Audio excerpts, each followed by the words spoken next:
terkait dengan hukum haramnya khamr dan juga judi. Kalau kita lihat khamr ini Bapak Ibu yang dirahmati Allah, secara arti bahasanya adalah yang menutupi atau yang menghalangi. Itulah khamr, ya. Jadi kalau misalnya saya mengatakan, oh ada seseorang yang mengatakan khamirtu al-ina misalnya, maka artinya adalah aku menutupi bejana atau ember. Khamr itu kenapa dinamakan menutupi? Karena pada dasarnya dia bisa menutupi atau menghalangi akal sehat manusia. Dan kalau kita lihat ayat-ayat yang terkait dengan khamr, setidaknya itu ada 4. Ya, Allah Subhanahu wa taala tidak langsung mengharamkan khamr itu dalam satu ayat sekaligus. Bapak coba nanti lihat di dalam Al-Qur'an, minimal Bapak akan temukan 4 ayat. Yang pertama ada di dalam surat An-Nahl ayat 67. Mana Allah Subhanahu wa taala mengatakan, "Wa min thamaratin nakhil wal a'nab tattakhiduna minhu sakara wa rizqan hasana." Ya, dari buah-buahan, ya, baik itu kurma ataupun anggur, kalian mengambil darinya sesuatu yang memabukkan dan juga apa? Rizki yang baik. Jadi khamr, sesuatu yang memabukkan, diambil dari sari buah-buahan, baik itu dari kurma maupun anggur dan juga sari-sari yang lainnya. Yang intinya apa? Kalian menjadikan sesuatu yang memabukkan. Dan juga di situ apa? Ada rizqan hasana, ada rezeki yang baik. Ini ayat yang pertama yang terkait dengan khamr. Surat An-Nahl ayat 67. Yang kalau kita lihat ayat ini Bapak Ibu yang dirahmati Allah, berarti hukum khamr itu boleh apa tidak? Boleh apa tidak? Nggak ada kalimat pengharaman tentang khamr di situ. Artinya bahkan disebutkan kalian akan mengambil sesuatu yang memabukkan darinya dan juga rizki yang baik. Dan ayat ini Bapak Ibu dirahmati Allah diturunkan oleh Allah di Mekah. Artinya apa? Artinya ketika di Mekah khamr itu belum haram. 13 tahun dakwah Nabi di Mekah, ya, para sahabat Nabi Muhammad SAW yang telah menerima Islam sebagai cara hidupnya masih mengkonsumsi apa? Khamr. Karena memang di situ tidak ada larangan oleh Allah Subhanahu wa taala. Tapi Bapak Ibu yang dirahmati Allah, jangan sampai kita hari ini, ya, menjadikan ayat ini sebagai landasan hukum. Ya. Karena di dalam ilmu tafsir ada namanya nasikh mansukh, ya. Ada ayat yang menjadi pengganti dan yang diganti, ya, mengganti yang terdahulu. Nah, ayat-ayat yang turun di Mekah ini hari ini tidak bisa dijadikan sebagai standar hukum. Artinya ayat ini mansukh sudah. Jadi tidak boleh kita jadikan sekarang, ya, kalau ada sari-sari dari buah-buahan, baik itu anggur, kurma dan sari-sari yang lain, tidak boleh kita jadikan lagi sebagai apa, Pak? Sebagai sesuatu yang memabukkan, ya. Karena kenapa? Karena nanti ayat yang kedua yang terkait dengan khamr itu ada di dalam surat Al-Baqarah ayat 219, di mana Allah Subhanahu wa taala berfirman, yang mana firman ini adalah menjawab pertanyaan para sahabat. Khususnya siapa? Khususnya Umar bin Khattab radhiyallahu anhu. Jadi ketika, ya, turun tadi firman Allah dalam surat An-Nahl ayat 67 tadi, yang mana di akhir ayatnya di situ disebutkan inna fi dzalika laayatan liqaumin ya'qilun, ya. Sesungguhnya di dalam ayat itu, ya, ada tanda-tanda untuk kaum yang berfikir. Ya, maka Umar bin Khattab ketika melihat kondisi orang-orang yang meminum khamr dan juga berjudi, menemukan sesuatu yang kayaknya kurang manfaat atau sesuatu yang bisa merusak komunitas dan merusak akal, maka kemudian dia berdoalah kepada Allah. Ya, Umar bin Khattab berdoa kepada Allah, ya Allah, jelaskan kepada kami tentang khamr dengan sejelas-jelasnya. Maka kemudian Allah Subhanahu wa taala ya menurunkan firman-Nya di dalam surat Al-Baqarah ayat 219, yas'alunaka 'anil khamri wal maisir. Allah mengatakan kepada Nabi Muhammad, wahai Muhammad, mereka bertanya kepadamu tentang khamr dan juga maisir, judi. Ya, maka kemudian Allah Subhanahu wa taala mengatakan, qul fihima itsmun kabir wa manafi'u lin-nas wa itsmuhuma akbaru min naf'ihima. Allah Subhanahu wa taala mengatakan, katakan ya Muhammad kepada mereka, atau katakan kepada Umar, fihima, di dalam khamr dan juga judi, itsmun kabir, ada dosa besar. Wa manafi'u linnas, dan pada khamr dan judi ada manfaat untuk manusia. Jadi Allah Subhanahu wa taala tidak langsung mengatakan khamr itu haram gitu. Pada khamr itu ada dosa besar, ada manfaat untuk manusia. Tapi kemudian Allah menekankan wa itsmuhuma akbaru min naf'ihima. Dan dosa dari keduanya itu lebih besar dari manfaat. Artinya apa? Dosanya lebih besar dari manfaatnya. Maka ketika mendengar firman Allah ini, dan saat itu para sahabat dan Rasulullah sudah hijrah ke Madinah. Jadi di Madinah masih sempatlah minum-minum khamr itu. Ya. Nah, ketika turun ayat ini, para sahabat ya begitu mendengar ada kalimat itsmun kabir, ada dosa besar, mereka kemudian meninggalkannya. Tapi sebagian lain, Bapak Ibu yang dirahmati Allah, karena melihat ada apa tadi? Manafi'u linnas, di mana di situ ada kalimat ada manfaat untuk manusia. Nah, mereka tetap memanfaatkan khamr itu. Disebutkan oleh para ulama, manfaat yang disebutkan di sini adalah manfaat dari jual beli, Pak. Karena pada dasarnya dulu disebutkan oleh para ulama, ya khamr-khamr yang ada di Madinah itu kebanyakannya adalah impor dari Syria, Syam. Jadi mereka impor, beli murah, jual mahal. Manfaat. Nah, sahabat-sahabat ada yang memanfaatkan celah ini, Pak. Jadi kalau ada orang-orang hari ini yang masih cari-cari celah, Pak, nah itu biasa, Pak. Ya, jadi kalau ada hukum, ada ayat, misalnya itu arah-arahnya ini dilarang gitu ya. Tapi kemudian apa? Ada sebagian yang cari, oh ini boleh ini, kayaknya belum jelas dilarang nih. Nah, ini sudah fitrah manusia. Tapi sebaiknya apa? Sebaiknya adalah orang tadi begitu dia mendengar itsmun kabir, dia kemudian langsung meninggalkannya. Tapi sebagian yang lain tadi tetap memanfaatkannya. Maka kemudian Bapak Ibu dirahmati Allah, suatu ketika ya kita kenal Abdurrahman bin Auf, orang kaya Pak ya. Ya, setelah asar ya beliau buat apa namanya pesta lah begitu. Nah, habis makan-makan maka kemudian minum khamr ya di Madinah itu. Maka kemudian datanglah sholat maghrib. Begitu azan maghrib, mereka pun sholat maghrib. Pengaruh minuman keras tadi, khamr tadi masih ada. Sesuatu yang menutupi akal tadi masih ada. Maka kemudian begitu sholat maghrib, imamnya membacakan firman Allah di dalam surat Al-Kafirun. Qul ya ayyuhal kafirun. Imam pun membaca a'budu ma ta'budun. Aku menyembah apa yang kalian sembah. Ini bunyinya. Karena kenapa? Karena dia sakau tadi, Pak. Akalnya sudah tertutup tadi. Harusnya apa? Harusnya qul ya ayyuhal kafirun la a'budu ma ta'budun.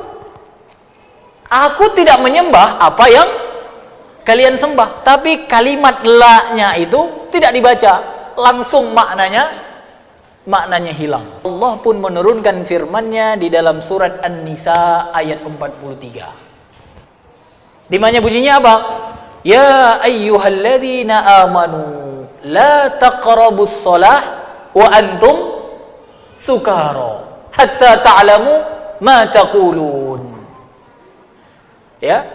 Turunlah ayat itu, wahai orang-orang yang beriman, jangan kau tegakkan sholat sedangkan kamu sedang dalam keadaan mabuk, sampai kamu mengetahui apa yang kamu katakan atau kamu baca tadi.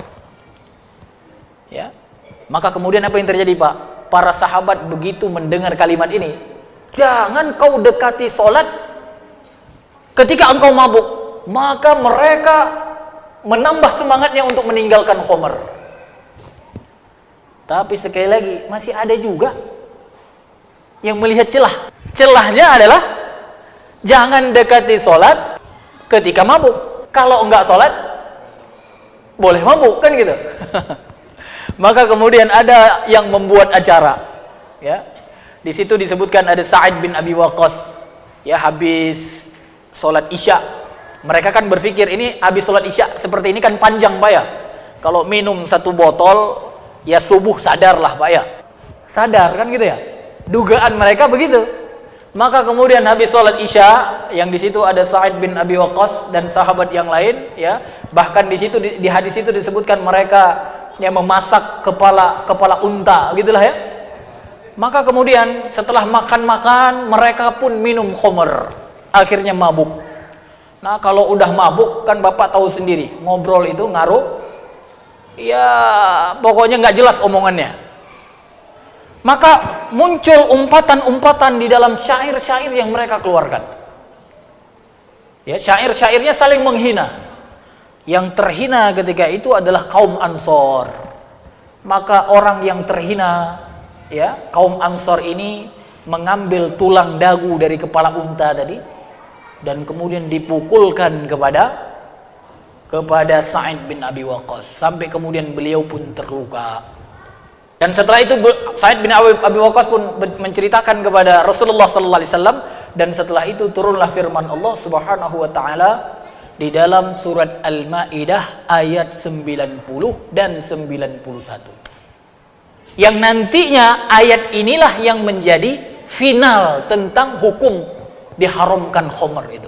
Allah mengatakan, ya ayyuhalladzina amanu, wahai orang-orang yang beriman, innamal khamru wal maisir wal ansabu wal azlam rijsun min amali syaitan.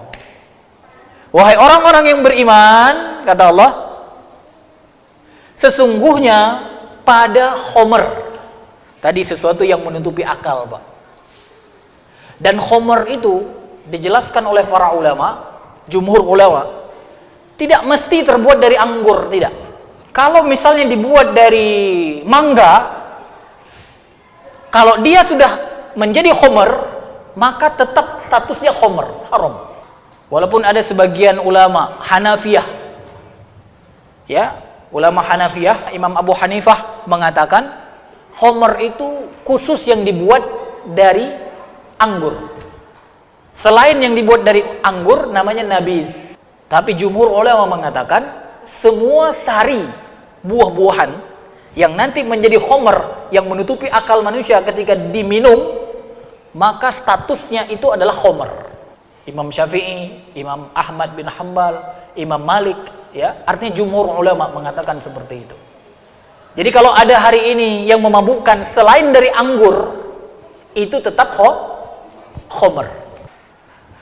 Nah, Bapak Ibu yang dirahmati Allah, Allah mengatakan, wahai orang-orang yang beriman, sesungguhnya, ya, khamr itu dan juga judi dan juga berkurban untuk berhala, ansab wal azlam, dan mengadu nasib dengan anak panah, ya, menentukan nasib dengan anak panah. Ini kalau ku tembak ke situ, kalau misalkan pas, ini nasibku begini, ya, kata Allah Subhanahu wa taala, rijsun min amali syaitan, najis, dan itu adalah dari perbuatannya syaitan. Fajtanibuhu la'allakum tuflihun, jauhilah agar kalian menjadi orang yang beruntung atau menjadi orang yang menang, tuflihun. Ayat yang selanjutnya 91 Allah mengatakan, innama yuridus syaitan ayyuqi'a bainakumul adawah wal baghdha fil khamri wal maisir. Sesungguhnya kata Allah Subhanahu wa taala, syaitan itu menginginkan terjadi pada kalian permusuhan dan juga saling marah memarahi. Seperti apa tadi? Orang yang sedang makan kepala unta tadi, akhirnya apa? Saling ngejek, akhirnya apa? Terjadi permusuhan dan akhirnya apa? Saling pukul, kan gitu. Makanya kalau hari ini benar kita melihat firman Allah, banyak orang berantem gara-gara judi, banyak juga orang berantem gara-gara mabuk. Ya. Wa yasuddakum an dzikrillah wa 'anis shalah, kata Allah. Dan menghalangimu dari mengingat Allah dan juga menghalangimu dari mengerjakan salat. Di akhir ayatnya Allah katakan, fahal antum muntahun. Maukah kalian berhenti dari khamr dan judi itu? Begitu mendengar kalimat ini, Pak, fahal antum muntahun, maukah kalian berhenti? Maka semua sahabat ketika itu membuang khamr-khamr yang ada di rumahnya. Berhenti mereka. Artinya nggak ada celah lagi, Pak.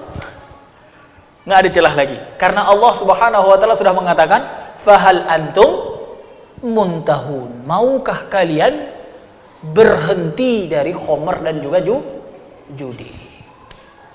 Maka dalam sejarah kan tercatat, Pak, ya, di jalan-jalan Madinah itu, di gang-gang Madinah itu banjir dengan khamr.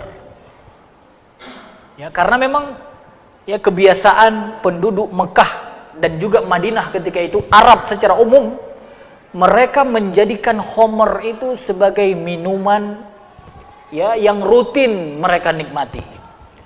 Ya, bahkan khamr itu kan semakin lama disimpan semakin apa, Pak? Semakin enak. Maka di rumahnya itu banyak.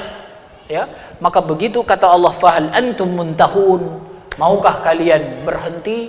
Mereka kemudian menumpahkan khamr-khamr tersebut yang dikiaskan sampai gang-gang di Madinah ketika itu banjir. Masya Allah, saking banyaknya, Pak.